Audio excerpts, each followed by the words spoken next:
Hi everyone, welcome to my channel. तो आज मैं हाजिर हूँ आप सबके साथ एक नया ब्लॉग लेकर। तो ये जो ब्लॉग है, ये भी आपको जो ब्लॉग मैं आपके साथ शेयर कर रही हूँ या मैं आपको ब्लॉग दिखा रही हूँ, वो भी है नागपुर से ही। तो यहाँ पर नागपुर में एक बहुत ही प्रसिद्ध स्थान पर हम गए, जो कि फेमस प्लेस जिसे हम कहते हैं वो है कोरादी माता टेम्पल। कोरादी माता टेम्पल बहुत ही फेमस टेम्पल है, आप चाहे तो गूगल पे भी सर्च कर सकते हैं। और ये फ्रेंड इसका जो मतलब एरिया है वो इतना ज़्यादा बड़ा है।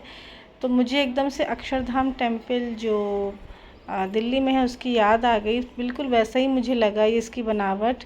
तो यहाँ पर आप सभी दर्शन करिए माता रानी की। ये माँ लक्ष्मी जी का मंदिर है और कहा जाता है कि यहाँ पर जो माता रानी है ये अपने आप से ही प्रकट हुई थी, यानी कोई इनको स्थापित नहीं किया। तो सभी बोलेंगे जय माता दी, जय माँ लक्ष्मी।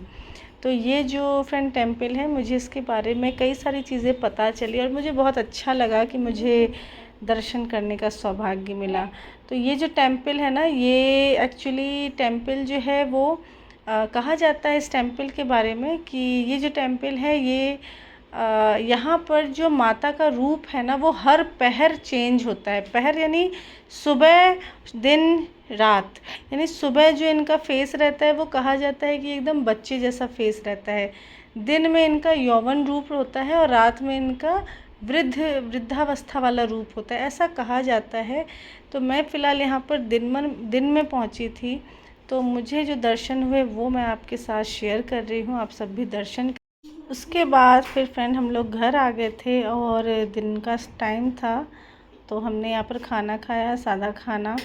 फिर रात में भी फ्रेंड हमने यहीं पर खाना खा लिए थे, हमारे होटल के ही पास है। तो ये है फ्रेंड यहाँ पर ये नेक्स्ट डे की मॉर्निंग है। और यहाँ पर मैं ये जो मंदिर दिखा रही हूँ ना, ये मैं आपको स्पेशली इसलिए दिखा रही हूँ क्योंकि करीम नगर में भी ऐसा ही नाग देवता जी का मंदिर है वहाँ पर।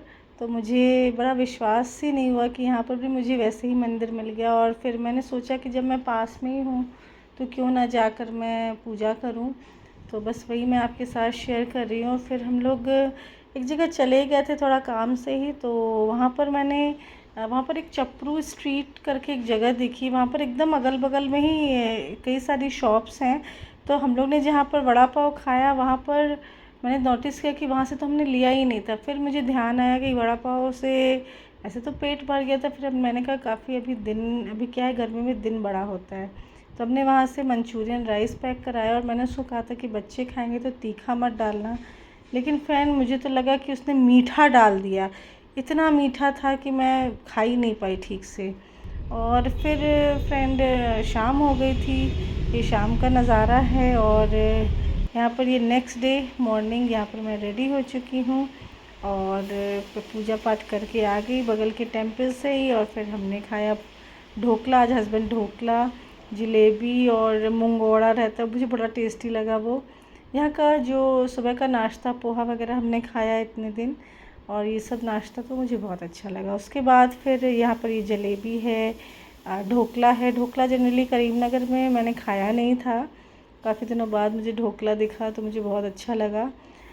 और फिर फ्रेंड हम लोग एक जगह निकल गए, जहाँ हम गए वहाँ पर यहाँ देखिए आप, बच्चे लोग को इतनी खुशी मिली क्योंकि उन्हें ट्रेन दिख गया था तो उन्हें बड़ा अच्छा लगा। और फिर फ्रेंड दिन का समय था तो हम वही वड़ा पाव वाली जगह पर गए, तो जहाँ पर हमने एक बार उल्टा वड़ा पाव खाया था। तो वहाँ पर उस दिन मैंने नहीं खाया था और सबने कहा था कि बहुत टेस्टी है। और फ्रेंड सच में वो इतना ज़्यादा टेस्टी है और हमने खाया उसको, बहुत ज़्यादा टेस्टी है। और इसके क्या रेट हैं वो भी आप सब लोग देखिए, उसमें भी कई सारी वैरायटीज़ हैं।